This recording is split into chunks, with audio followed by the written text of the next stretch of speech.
కోటేశ్వరరావు గారు మీరేమంటారు? ముఖ్యంగా బాలకృష్ణ వ్యవహార శైలి చూస్తుంటే రాబోయే రోజుల్లో కూటమి బీటల వారే అవకాశం కనిపిస్తుంది ఢిల్లీకి అనే వెళ్ళి వ్యాఖ్యలు కూడా వినిపిస్తున్నాయి. ప్రధానమంత్రితోనూ కేంద్ర రైట్. కృష్ణాంజనేయులు గారు మీ వాయిస్ కట్ మీ మీ స్ట్రక్ అయ్యారు. మీ వీడియో స్ట్రక్ అయింది సార్, మీరు చెప్పండి. ఇప్పుడు బాలకృష్ణ మాటల వల్ల లేకపోతే బాలకృష్ణ ప్రవర్తన వల్ల తెలుగు మూడు పార్టీల కూటమిలో సమస్యలు వస్తాయని నేను అనుకోవట్లేదు. బాలకృష్ణ గారు ఇప్పుడు ఓకేనండి, ఇప్పుడు ఓకేనా? ఇప్పుడు ఓకేనండి, ఓకే రైట్. బాలకృష్ణ గారు మాట్లాడక ముందే కూటమిలో సమస్యలు మొదలయ్యాయి అనేటువంటిది నా అభిప్రాయం. దానికి ఒక ప్రత్యక్ష ఉదాహరణ ప్రధానమంత్రి నరేంద్ర మోడీ గారు అమరావతి వచ్చినటువంటి కార్యక్రమంలో పవన్ కళ్యాణ్ పేరు లేకుండా, డిప్యూటీ సీఎంగా ఉన్నటువంటి వ్యక్తి పవన్ కళ్యాణ్ పేరు లేకుండా ఆయన కూడా ఒక అతిథిగా సభికుల్లో లేదా వేదిక మీద ఉండేటువంటి ఒక అతిథిగా మాత్రమే పరిగణిస్తూ ఆహ్వాన పత్రాన్ని ముద్రించారనేది అందరికీ తెలిసిందే.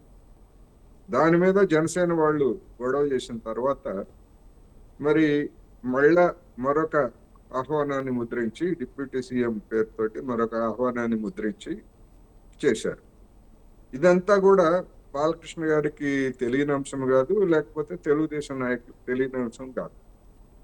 తన పేరు 9వదిగా వేశారు, ఎవడవాడు అన్న పద్ధతిలో మాట్లాడినటువంటి బాలకృష్ణ గారు మరి డిప్యూటీ సీఎంగా ఉన్నటువంటి పవన్ కళ్యాణ్ పేరు లేకుండా ఒక ప్రధానమైనటువంటి కార్యక్రమానికి ఆహ్వానం ముద్రించారంటే మరి అప్పుడు అడగలేదే, ఎవడు వాడు డిప్యూటీ సీఎంని ఈ విధంగా అవమానించింది, పేరు లేకుండా చేసింది అనేటువంటి మాట బాలకృష్ణ నోట ఆ రోజు కూడా వచ్చి ఉంటే అదొక తీరు. కానీ మరి అప్పుడేమి బాలకృష్ణ కానీ లేకపోతే తెలుగుదేశం పార్టీ కానీ దాని గురించి ఏమి అంత తేలిపుట్టిన దొంగలాగా మౌనంగా ఉన్నారు. నష్ట నివారణ చర్యగా మరొక కార్డును ముద్రించి సరిచేశారు తప్ప లేదు. అప్పటి నుంచి ఇప్పటి వరకు పవన్ కళ్యాణ్ గారి తీరుతెన్నులు చూసినా, లేదా అంతకుముందే ఒక విధంగా ప్రారంభమైంది. ఎప్పుడు హోమ్ మినిస్టర్ అనిత గారి మీద చేసినటువంటి కామెంట్స్ దగ్గర నుంచి మనం కనుక చూసేట్లయితే, తర్వాత సీజ్ ద షిప్ పేరుతోటి కాకినాడ రేవులో పవన్ కళ్యాణ్ చేసినటువంటి హడావుడి, ఇవన్నీ చూసిన తర్వాత పవన్ కళ్యాణ్ గారిని తోకలు కత్తిరించే విధంగా తెలుగుదేశం పార్టీ వ్యవహరిస్తూ ఉంది అనేటువంటిది బయట ఉన్నటువంటి జనాలందరికీ తెలిసిందే. ఎక్కడ పవన్ కళ్యాణ్ గారు ఇటీవల కాలంలో గతంలో మాదిరి మొదటి 6 నెలల్లో లేదా మొదటి 3 నెలల్లో మాట్లాడినట్టుగా ఎక్కడ చురుకుగా మాట్లాడలేదు, ఏ విధమైనటువంటి కామెంట్స్ కూడా చేయడం లేదు. అదేవిధంగా చంద్రబాబు నాయుడు గారు మంత్రులకి ఫైల్స్ క్లియరెన్స్ లో గురించి చెప్తూ మరి జనసేన పార్టీకి చెందినటువంటి నాదెండ్ల మనోహర్ గారి మీద చేసినటువంటి వ్యాఖ్యలు ఇవన్నీ చూసినప్పుడు ఏంటంటే, మీరు మీ స్థానంలో ఉండండి, అంతకు మించి మీరు జోక్యం చేసుకుంటే సహించేది లేదనేటువంటి సందేశాన్ని ఎప్పుడో ఇచ్చింది తెలుగుదేశం పార్టీ.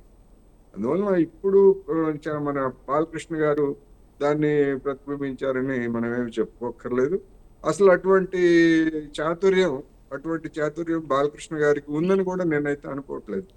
అతను ఒక భోళా మనిషి, ఏం మాట్లాడతారో దాని పర్యవసానాలు ఏమిటో పరిణామాలు ఏమిటో కూడా తెలియకుండా మాట్లాడేటువంటి ఒక భోళా మనిషిగా తప్ప ఆ విధమైనటువంటి ముందు చూపు లేకపోతే చాణక్యం ఉన్నటువంటి వ్యక్తిని కూడా నేనైతే అనుకోవట్లేదు.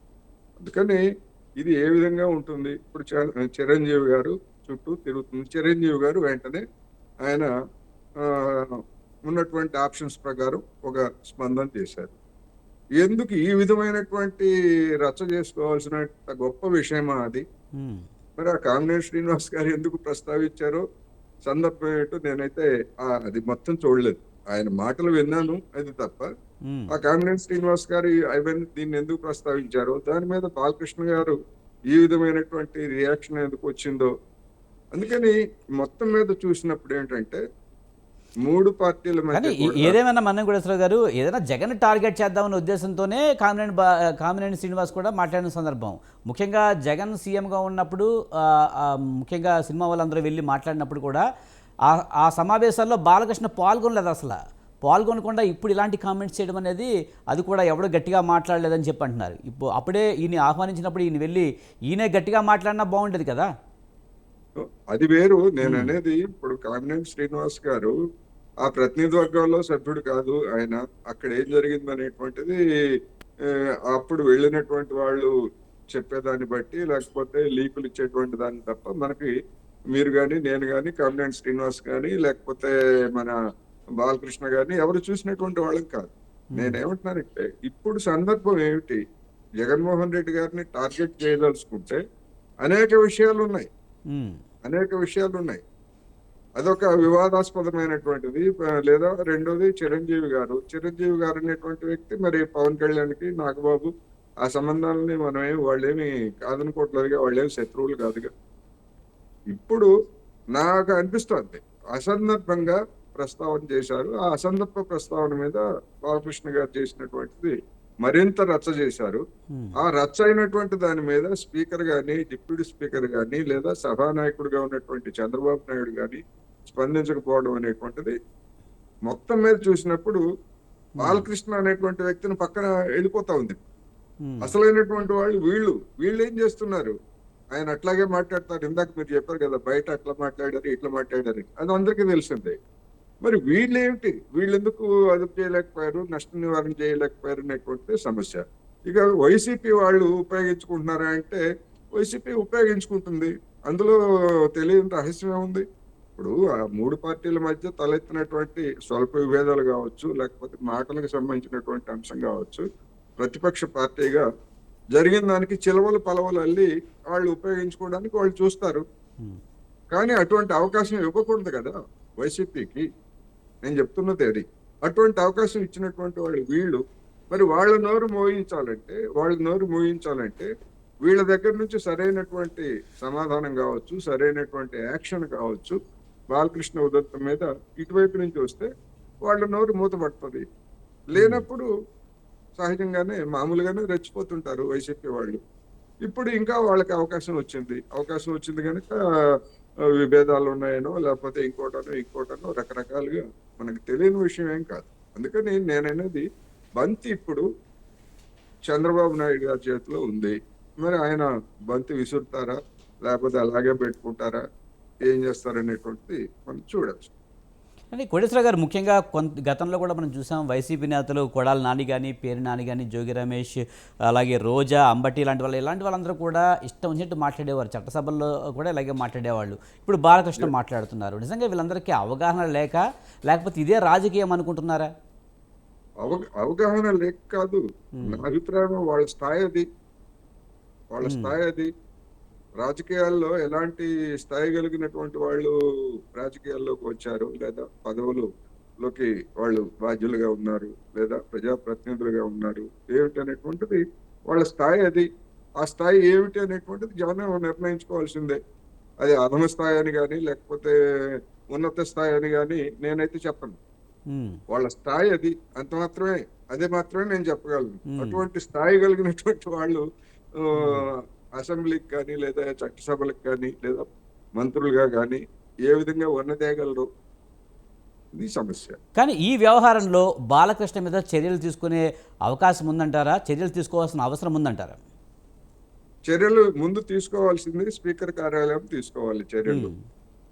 ఇంత జరిగిన తర్వాత అయినా స్పీకర్ కార్యాలయం మేము వాటిని రికార్డుల నుంచి తొలగిస్తున్నాము. అయితే ప్రత్యక్ష ప్రసారం జరిగింది కనుక రికార్డుల నుంచి తొలగించిన అఫీషియల్ రికార్డ్స్ లో ఉండదు తప్ప జనం దృష్టిలో, మీడియా దృష్టిలో అన్నింటిలో ఉంటుంది అది. కానీ ఒక నిబంధనలు ఉన్నాయి కదా, సభ రికార్డుల నుంచి తొలగించడం అంటే భవిష్యత్ తరాల వాళ్ళకి దానికి సంబంధించినటువంటి ఏ విధమైనటువంటి అందుబాటులో ఉండకూడదు. కానీ మరి అటువంటి పని ముందు స్పీకర్ కార్యాలయం చేయాలి. స్పీకర్ కార్యాలయం ఆ విధమైనటువంటి చర్య తీసుకునేటువంటి స్థితిలో ఉందా? ఉన్నట్టు కనపట్లేదు ఇప్పటి వరకు. అదేవిధంగా మరి సభానాయకుడిగా తనకు జరిగినటువంటి అవమానం కావచ్చు, లేకపోతే సభలో లేనటువంటి రాధా భువనేశ్వర్ గారి గురించి అది చాలా అసభ్యకరమైనటువంటి ఉదంతం అది. అందులో ఎలాంటి సందేహం లేదు. ఉమ్, మరి ఇప్పుడు కూడా మరి ఆ విధంగా సభలో లేనటువంటి వాళ్ళ ప్రస్తావన లేదా వాళ్ళ గురించి ఇప్పుడు కామినేని శ్రీనివాసరావు గారు చేసినటువంటి ప్రస్తావనలో తప్పు ఉంది. మన కృష్ణాంజనేయులు గారు చెప్పినట్టు అది పెద్ద తప్పు కాకపోవచ్చు. దాన్ని పాజిటివ్ గా తీసుకున్నా కానీ దాని మీద బాలకృష్ణ గారి రియాక్షన్ అనేటువంటిది అది చాలా డ్యామేజింగ్ గా ఉంది కదా పరోక్షంగా చిరంజీవి గారికి. అందుకని మరి అటువంటి దా- రాబోయేటువంటి రోజుల్లో చిరంజీవి అంటే అందరికీ తెలుసు. ఆయన యొక్క స్థానం ఏంటి, జనంలో ఆయన స్థానం ఏంటి, లేకపోతే రాజకీయంగా ఆయన స్థానం ఏంటి అనేటువంటి అందరికీ తెలుసు. అనేక మంది మనోభావాలు గాయపడటం కూడా వాళ్ళందరికీ తెలుసు ఈ ఉదంతంలో. మరి చంద్రబాబు నాయుడు గారు నష్ట నివారణ కావచ్చు లేదా సంస్కారవంతమైనటువంటి ప్రవర్తన గురించి అనేక సార్లు ఆయన చెప్తుంటారు కదా చంద్రబాబు నాయుడు గారు. ఉమ్, మరి ఏమి చేశారు అనేటువంటిది ఒకటి. మొత్తం మీద చూసినప్పుడు ఏంటంటే సంస్కారవంతమైన సబ్బులు అనేటువంటి అడ్వర్టైజ్మెంట్ వస్తుంది కదా, అలాంటి సబ్బులు టన్నుల కొద్దీ ఇచ్చినా కానీ ఆ విధమైనటువంటిది చట్టసభల్లో ఉన్నటువంటి వాళ్ళకి, బయట మాట్లాడేటువంటి వాళ్ళకి ఆ సబ్బులు ఏమాత్రం సరిపోవు అనేటువంటిది ఈ ఉదంతాలతోటి మనకి స్పష్టం అవుతా ఉంది. దీనిలో గతంలో వైసీపీ వాళ్ళు ఏమీ తక్కువ తినలేదు. ఇప్పుడు దానికి కౌంటర్ గా దానికి బదులు కంటికి కన్ను పంటికి పన్ను అన్నట్టుగా ఇప్పుడు తీర్చుకుంటున్నట్టుగా కనిపిస్తా ఉంది. అల్టిమేట్ గా రాబోయే ఎన్నికల నాటికి దొందే ఎవరూ తక్కువ కాదనేటువంటి అభిప్రాయానికి జనం వచ్చేందుకు అవసరమైనటువంటి ప్రాతిపదిక తెలుగుదేశం, జనసేన, బీజేపీ కూటమి వేసిందనేది మనకి స్పష్టంగా కనిపిస్తుంది.